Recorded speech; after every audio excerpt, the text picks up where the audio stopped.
Good morning, Aleiden, et ce sera aujourd'hui le Nishmat, Rosette Zohara Batsultana, Arabor Shmuel ben Benimzev, Aravacher ben Benimzev et Avram ben Rivka. Si vous souhaitez vous aider une prochaine étude de Mishnah, contactez les 5 minutes éternelles, nous étions Masechet Tumot Perek Yud, Mishnah Aleph. Batsal Shenetano Betoch Adashim, Im Shalem Mutar, Vim Chitro Benoten Ta'am, Ushar Kol Hatavshil, Ben Shalem Ben Mechutach Benoten Ta'am, Rabbi Yehuda Matir Batsachana, on démarre aujourd'hui le 10e période de Tumot, dans lequel on va parler des différents mélanges interdits en rapport avec la Trouma. Je précise d'abord une notion importante, c'est que on a déjà évoqué quand même plusieurs mélanges interdits en parlant de bitoul de 1 contre 100, vous vous rappelez, de 10 mois, quand ça s'appelle le 10 mois, le Medouma, quand la Trouma elle est mélangée, donc du Choulin. Là-bas, on parlait que c'était spécifiquement du min bémino, lorsqu'on a du blé avec du blé. On différencie dans toutes les halachot des différences fondamentales entre les mélanges de min bémino et min béchenomino. On ne va pas faire un cours sur ça, ça va prendre trop longtemps, mais on différencie en tout cas, lorsque c'est une même espèce qui se mélange dans son espèce, il y a des caractéristiques très spéciales, et lorsque c'est une espèce dans une autre espèce, soit du blé avec du blé, ou bien de la farine qui va se mélanger dans un plat de viande. D'accord? Ou de la farine avec de la farine, ou de la farine avec de la viande. Quelle est la différence fondamentale? C'est que lorsque la farine se mélange dans la viande, on va commencer à interdire la viande uniquement lorsqu'il va y avoir du goût. Noten ta'am. Noten ta'am, vous avez entendu la notion probablement. Ça va donner du goût. Et donc, dans ce cas-là, on a une proportion bien claire. En général, on va la limiter à 1/60 si tu as moyen de faire goûter par un Kohen, mais tu pourras toujours te faire goûter par un Kohen ou bien par un Goy, selon le cas, si c'est du Issour ou si c'est de la Trouma, et il va te dire est-ce que il y a du goût, il n'y a pas du goût. Mais lorsque c'est min bémino, alors en général pour tous les autres interdits de la Torah, c'est beaucoup plus facile à permettre, mais pour la Trouma spécialement, on avait une halakha de 1 contre 100. Alors cette halakha du 1 contre 100, on l'a vu longuement plus haut. Et maintenant, on va s'intéresser dans les mélanges interdits lorsque ça donne du goût. En l'occurrence, on a la première Mishnah qui va nous projeter dans une situation un petit peu très spéciale. C'est très étonnant d'ailleurs, c'est fréquent dans le Mishnayot. Au lieu de te donner la généralité, on va d'abord commencer par te parler de l'exception très particulière qu'il y a. C'est fréquent, c'est probablement, il y a de la rhétorique, j'imagine, là-dedans, pour te donner d'abord le cas un peu spécial, et puis après, on te fait rentrer dans la notion. Batsal shenetano betoch hadashim. D'abord, on te parle d'un oignon qu'il a donné, donc il a mis dans un plat de hadashim, de lentilles. Im shalem, mutar, si l'oignon il est entier, c'est permis. Im chitro benotentam. Par contre, s'il a coupé l'oignon, alors là, ça commence à devenir interdit en benotentam, s'il donne du goût. J'explique très rapidement, parce que c'est un cas relativement rare, de manière générale, d'abord quelques notions. À partir du moment où je fais cuire deux choses, un interdit avec du permis, tout le plat, il va devenir interdit si jamais il est notentam, s'il va donner du goût. Sur ça, il n'y a aucune différence entre un oignon ou n'importe quoi, ou n'importe quelle espèce, avec des lentilles. Les choses qu'on cuit ensemble sont interdites s'il y a une quantité de notentam. Soit 1/60, si tu n'as pas moyen de faire de goûter, ou bien le mieux, l'idéal, c'est que tu fais goûter par quelqu'un, en l'occurrence c'est de la tomate, tu prends ton voisin Cohen, tu le fais goûter, tu lui dis, dis-moi, est-ce que tu vas ressentir qu'il y a un goût d'oignon dans les lentilles? Ça, c'est quand ça a cuit ensemble. Par contre, la Mishnah vient me projette d'abord dans une situation spéciale, c'est si tu as déjà fait cuire tes lentilles, et tu as retiré l'eau des lentilles, et que les lentilles elles sont encore chaudes, et tu mets un oignon entier dessus, alors la Mishnah commence à ouvrir par ce cas particulier, un batsal qu'il a mis entièrement sur des lentilles chaudes, c'est le Tiferet Israël qui en parle, c'est le Mefarshim, le partenaire il explique que c'était à froid, on ne va pas trop allonger, c'est un peu un peu trop particulier, quoi. En tout cas, sur des lentilles chaudes qui n'avaient pas d'huile, il a posé l'oignon entier. Là, une halakha spéciale, c'est qu'il n'y a pas de communication des goûts. C'est même pas la peine d'aller poser la question à un Kohen. Pourquoi? Parce que l'oignon, quand il est encore entier, avec les lentilles spécifiquement, a la faculté que les lentilles, je ne sais pas pourquoi, avec le fait qu'elles ont leur clipa, leur petite peau, fait qu'elles ont une tendance à se concentrer sur elles-mêmes et l'oignon à ne pas donner son goût.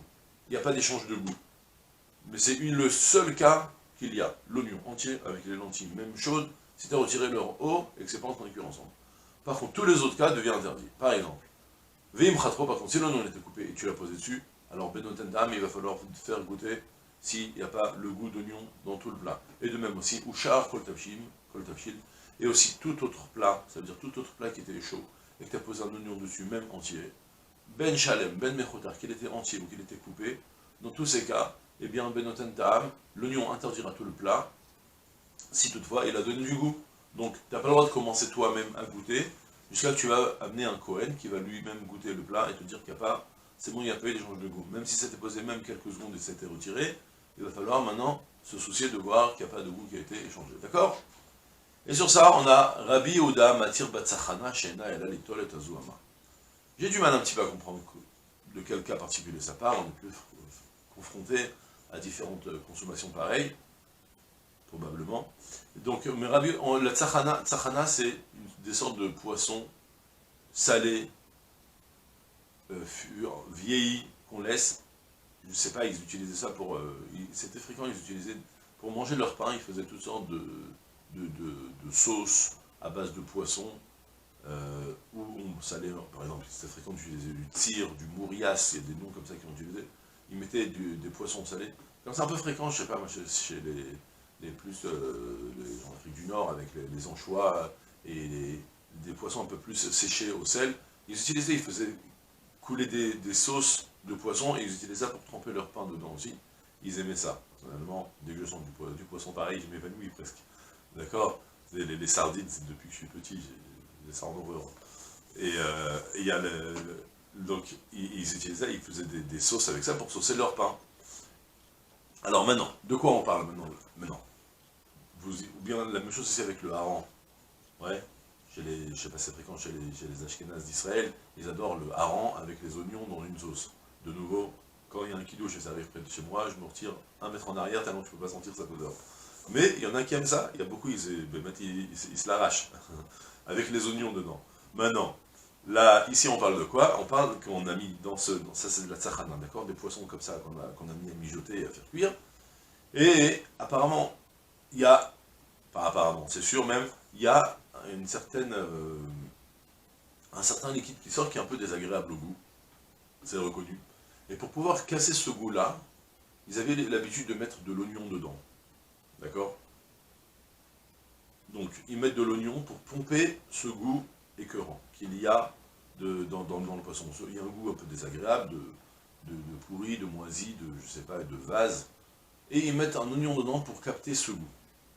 Alors vient Rabbi Yehuda, il me dit, tu sais, l'oignon que tu as mis dans le poisson, tu l'as pas mis pour que l'oignon il donne le goût dans le poisson. Tu l'as mis pour que l'oignon va pomper ce goût désagréable pour que le poisson va être mangeable. Donc mais en réalité, le goût d'oignon qui va rentrer dans le poisson, c'est un goût qui va abîmer le goût du poisson. Le poisson en lui-même, il était super, seulement pour casser ce goût désagréable, il a fallu mettre l'oignon qui va un petit peu camoufler ce goût. Mais alors que concrètement, ça s'appelle noten ta'am lifgam. En 2 mots, c'est une notion. Bon, le cas particulier, ne me demandez pas, j'ai du mal à comprendre de quoi ça parle, on ne vit plus dans ces situations-là. Mais noten ta'am lifgam, ça, on le connaît longuement, amplement. Et il faut l'introduire, surtout quand on en aura besoin dans la prochaine Mishnah. Ouais, dans la prochaine Mishnah. Et on a tout goût qui tombe dans un plat.